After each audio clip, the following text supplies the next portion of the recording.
الحمد لله لعبنا ماتش مزيان مع موريتانيا، ربحنا 4-1. ماركينا بزاف ديال البيوت وحنايا فرحانين بزاف.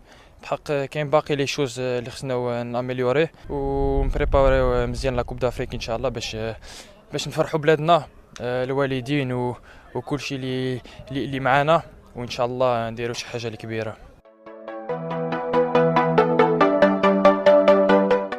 Alhamdoulilah, on a fait un beau match, alhamdoulilah, contre la Mauritanie. Une belle victoire 4-1 avec beaucoup de buts, alhamdoulilah.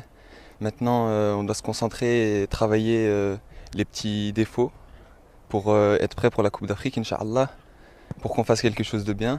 Il y a une très bonne ambiance au sein du groupe, alhamdoulilah.